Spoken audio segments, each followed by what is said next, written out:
students, hope you all are fine and you all are taking good care of your health, and simultaneously you people are paying attention towards your studies. So we have again started with the chapters.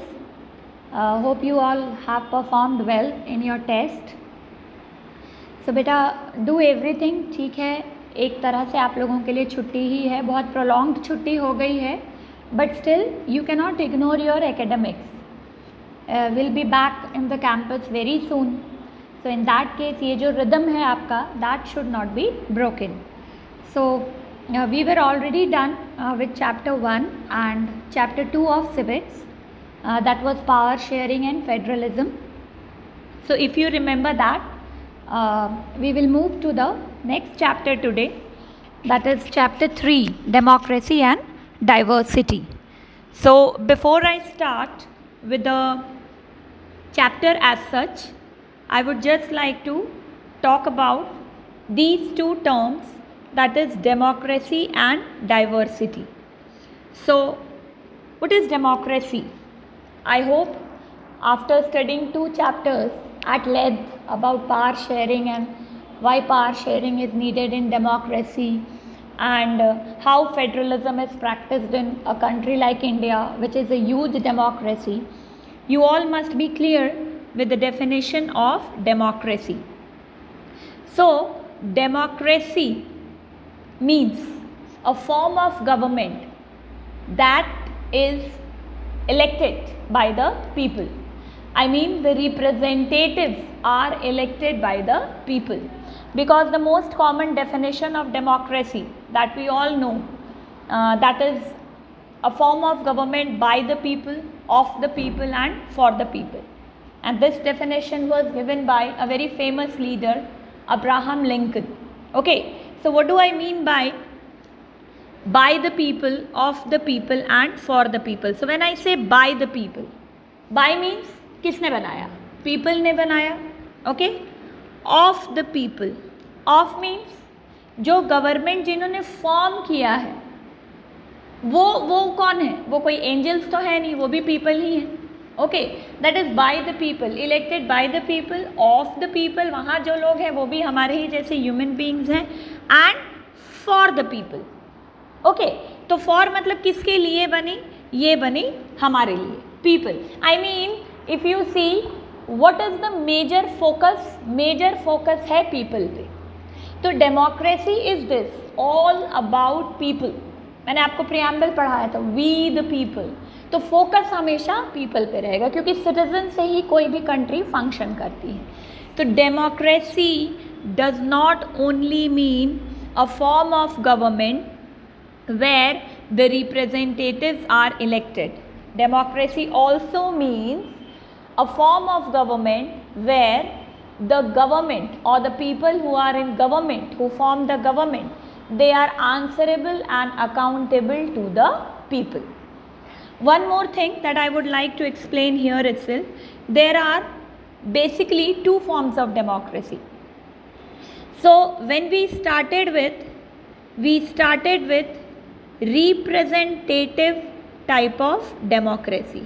Okay, so representative मतलब हम जिसे elect करते हैं election में, वो हमारा representative होता है. क्योंकि हमने उन्हें क्यों इलेक्ट किया है?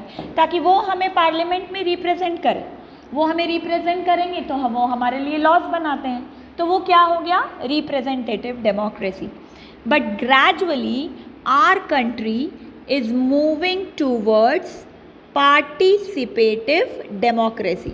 See, these things are not in your book, but I am talking about this because CBSE sometimes puts analytical questions, और analytical questions के लिए हमारे पास टेक्स्ट बुक के अलावा भी कुछ होना बहुत ज़रूरी है. How will you stand different when you are writing something different, when you have understood a topic in a different manner? जो टेक्स्ट बुक में है वो तो क्रैम करके सारे ही स्टूडेंट्स लिखेंगे, तो जो एग्जामिनर है उसको आपके आंसर में क्या डिफरेंट मिलेगा?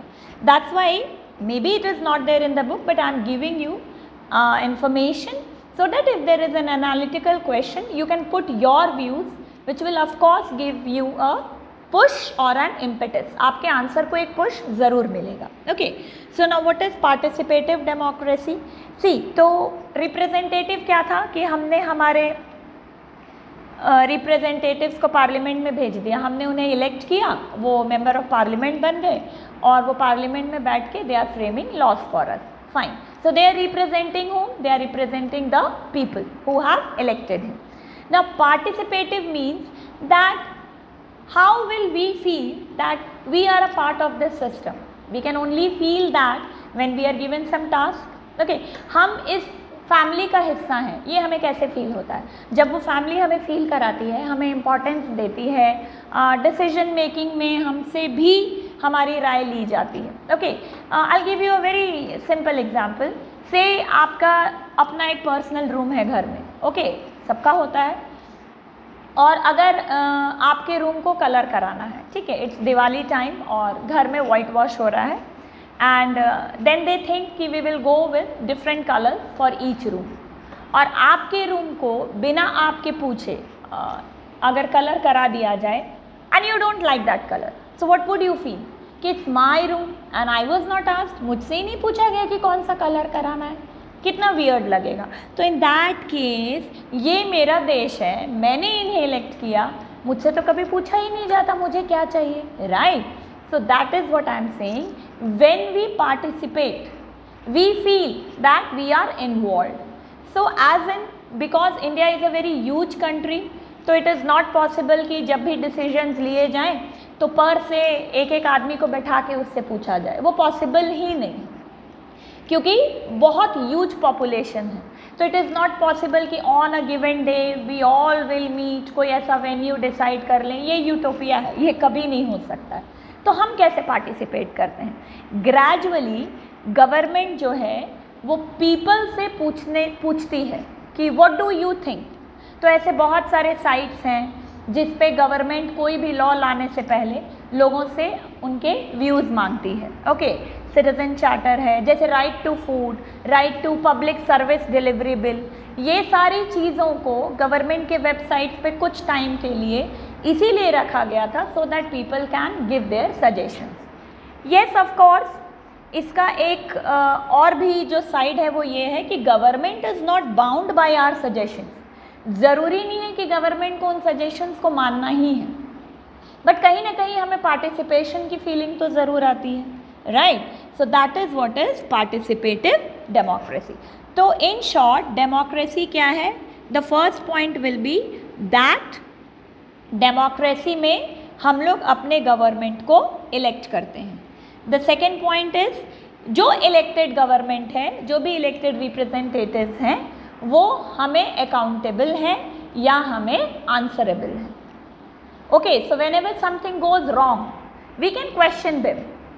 थर्ड पॉइंट इज यहाँ पे freedom of speech and expression होता है. डेमोक्रेसी में हमें बोलने का पूरा अधिकार होता है.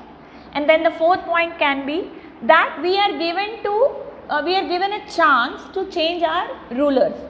अगर हमें ऐसा लगता है कि वी इलेक्टेड देम, हमने बहुत भरोसे के साथ इन्हें इलेक्ट किया बट ये काम नहीं कर रहे, okay, so there is a fixed tenure, 5 years के बाद इलेक्शन फिर से होंगे. 2014 में हुआ, बीजेपी जीती, बीजेपी ने बहुत अच्छा काम किया, हमने उन्हें 2019 में फिर से इलेक्ट किया. 2014 से पहले कांग्रेस की रेजीम थी, कांग्रेस क्यों हार गई? क्योंकि एक टाइम पे हमें ये फीलिंग आ गया कि माय गुडनेस मल्टीपल स्कैम्स हो रहे हैं, कांग्रेस जो है वो वेलफेयर अप्रोच के साथ काम नहीं कर रही है, तो हमने उन्हें हटा दिया. It means democracy also gives us a chance to change the rulers. And one more thing that you must keep in mind कि इलेक्शन जो कंडक्ट होते हैं that should be free and fair. I mean fair means there are two things, right to vote and right to choose. तो choose करने के लिए भी कुछ होना चाहिए. अगर सिर्फ एक ही पार्टी है जो बहुत डोमिनेंट हो गई है and we don't have other choice, हमें उसी पार्टी को वोट ही करना है, कोई और उस पार्टी के सामने खड़ा ही नहीं हो पा रहा है, किसी और की आइडियोलॉजी हमारे हित में काम ही नहीं कर रही है, then that would only be termed as right to vote, as is the case in China. वहाँ सिर्फ कम्युनिस्ट पार्टी की ही सरकार बनती है, क्योंकि बाकी पार्टीज़ इतनी स्मॉलर पार्टीज़ हैं कि even if they have to contest election they have to take permission from this party और they have to come under the umbrella organisation of communist party. तो वो इलेक्शन तो है बट वहाँ सिर्फ राइट टू वोट है, मुझे choose करने का अधिकार नहीं है। तो जब चूज़ करने का अधिकार नहीं है तो हम उसे भी डेमोक्रेसी नहीं बोल सकते हैं। So I hope I am clear with the term democracy. The second term is diversity. Diversity का मतलब होता है वेराइटी, भिन्न भिन्न प्रकार के। So when we talk about variety, that is diversity, तरह तरह के लोग। तो अब अगर हम इंडिया की बात करें तो इंडिया में ह्यूज डाइवर्सिटी है, रिलीजियस डाइवर्सिटी है, लिंग्विस्टिक डाइवर्सिटी है। आप अपने आसपास ही देखिए कितने सारे अलग अलग तरह के रिलीजन के लोग रहते हैं। उनका ड्रेसिंग सेंस अलग होता है, उनका अटायर अलग होता है, उनके फूड हैबिट्स अलग होते हैं, उनकी लैंग्वेज डिफरेंट होती हैं। सो that is what is diversity. Diversity का मतलब होता है variety. Okay, so I start with the chapter from your textbook itself. So in the last chapter we saw how power can be distributed to accommodate linguistic and regional diversities. तो chapter 1 या 2 में अगर आप देखें, आपने क्या पढ़ा? You read about power sharing, और हमने ये भी पढ़ा कि पावर को कैसे डिस्ट्रीब्यूट किया जाता है सो दैट ये जो इतनी ह्यूज रीजनल या लिंग्विस्टिक डाइवर्सिटी है उसको हम एकोमोडेट कर सकें, आई मीन सबको इम्पॉर्टेंट फील करा सकें। Okay, but language and region are not the only features that give a distinct identity to people. Sometimes people also identify themselves and relate with others on the basis of their physical appearance, class, religion, gender, caste, tribe, etc. So when we talk about physical appearance, तो आपने एक word सुना होगा racism. Okay, that comes from a word race, और race का मतलब होता है कलर ऑफ स्किन। वो दौड़ना को यहाँ रेस नहीं बोल रहे। ओके, तो फिजिकल अपीयरेंस पे भी होता है, that is discrimination based on the colour of skin. अगर मैं हिंदी में बोलूँ तो काले गोरे का भेदभाव। Okay, then we identify ourselves अपने रिलीजन के आइडेंटिटी से, एंड इंडिया से बेटर एग्जाम्पल इसका कुछ भी नहीं होगा। मैं हिंदू हूँ, मैं मुस्लिम हूँ, मैं क्रिश्चियन हूँ। Okay, then gender, male female discrimination we can see very much in our country itself. हम लोग बोलते हैं that we believe in equality, but still women are not treated in the manner the men are treated in our country. So in this chapter what we are going to study? We are going to study that how democracy responds to social differences. See, one thing that you all must keep in mind, that we are a social animal. Aristotle has been one of a very great philosopher, और उन्होंने कहा था कि human being, ये जो human beings हैं, जो हम इंसान हैं, हम लोग सोशल एनिमल। इसीलिए देखिए अभी हम लोगों को सोशल डिस्टेंसिंग फॉलो करना पड़ रहा है, राइट? तो सोशल एनिमल का मतलब है कि हम सोसाइटी के एक पार्ट हैं। तो जब हम सोसाइटी के एक पार्ट हैं तो we all are thinking animals as well. Okay, हमारे पास सोचने की शक्ति है। तो जिनके पास भी सोचने की शक्ति होती है वो ओपिनियन बनाते हैं। ओके, ओपिनियन, हमारे माइंड में बहुत कुछ चलता है। तो जब हम सब सोशल एनिमल हैं and we all are thinking animals, तो in that case we all have our own opinion. और ओपिनियन का क्लैश होना या ओपिनियन में डिफरेंसेस होना एक नेचुरल प्रोसेस है। कोई ज़रूरी नहीं है कि जैसा आप सोचते हैं वैसा ही मैं सोचती हूँ। अब मैं तो ये सोचती हूँ कि पढ़ना is the best thing on the planet, लेकिन आप तो ऐसा नहीं सोचते हैं, राइट? आप ऐसा सोच रहे हैं? बिल्कुल भी नहीं। आप लोगों के लिए पढ़ना बहुत अच्छी चीज़ नहीं है, किसी किसी के लिए होगी, but most of the students you don't like studying, right? तो ये देखिए कितना सब्जेक्टिव है ना, कि जो मेरे लिए गुड है वो आपके लिए गुड नहीं है।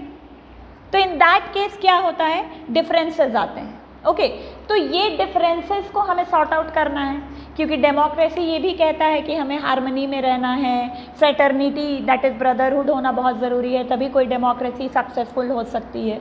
तो अब ये जो हमारे बीच सोशल डिफरेंसेस आए, इनको कौन सॉर्ट आउट करेगा? ये जो डेमोक्रेटिक मैकेनिज़म्स हैं वो सॉर्ट आउट करते हैं, ताकि किसी को भी ये ना लगे कि मेरे साथ जो ट्रीटमेंट हो रहा है वो गलत है। ओके, तो अगर कुछ ऐसा हो भी रहा है दैट इज़ जस्टिफाइड। कॉन्स्टिट्यूशन जो है, जो लॉ ऑफ द लैंड है, वो समझाता है कि तुम्हारे साथ ऐसा क्यों हो रहा है। तो आई मीन ये जो सोशल डिफरेंसेस हैं उनको बेस्ट कौन फॉर्म ऑफ गवर्नमेंट रिस्पॉन्ड करती है? Democracy. Okay, like I will give you a very good example. एक बहुत कॉमन कॉन्सेप्ट है हमारे कंट्री में रिजर्वेशन का। जहाँ पे पब्लिक जॉब्स में रिजर्वेशन दी जाती है SEBC कैटेगरी को, that is socially and educationally backward classes को।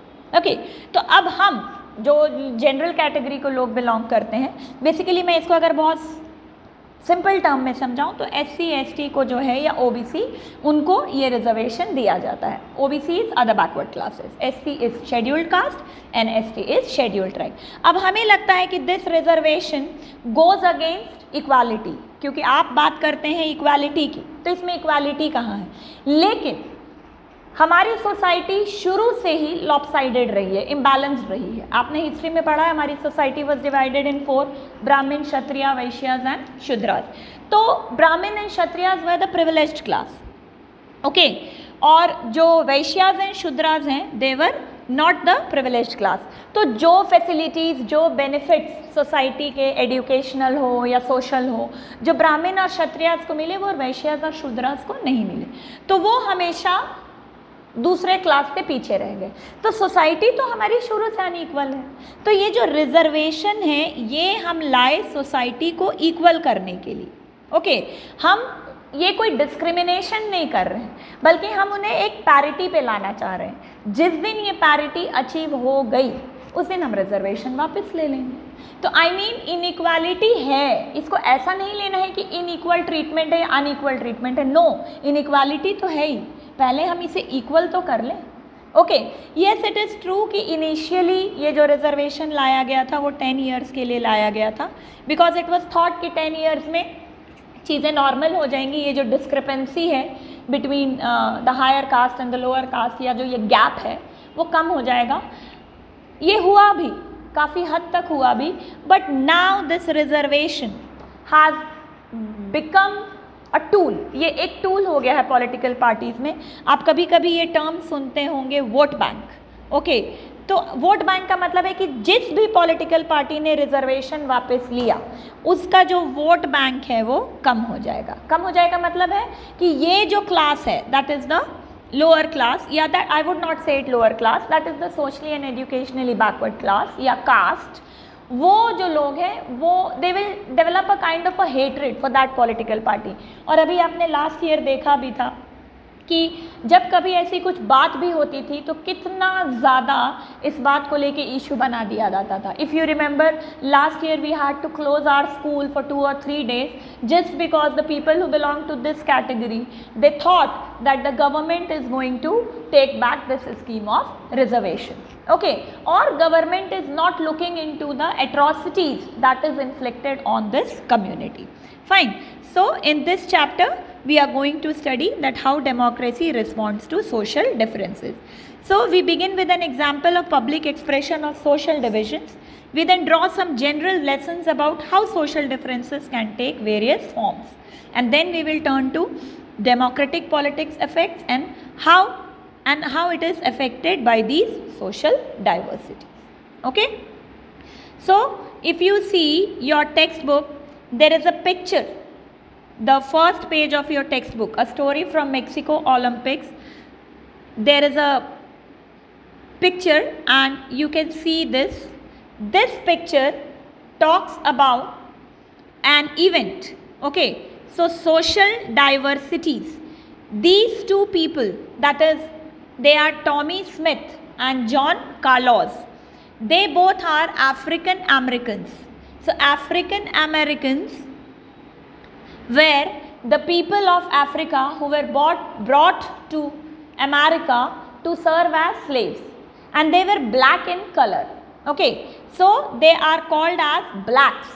और अफ्रीकन अमेरिकन इनको इसलिए कहा जाता है क्योंकि ये अफ्रीका से अमेरिका लाए गए थे स्लेव्स का काम कराने के लिए, गुलामी कराने के लिए। And the person who is standing here, Peter Norman, he is white. और ये एक इवेंट है दैट इज मेक्सिको में ओलंपिक्स हुए थे। तो जब मेडल सेरेमनी हो रहा था, these 3 they participated in 200 meters race which was held in 1968 Olympics at Mexico City.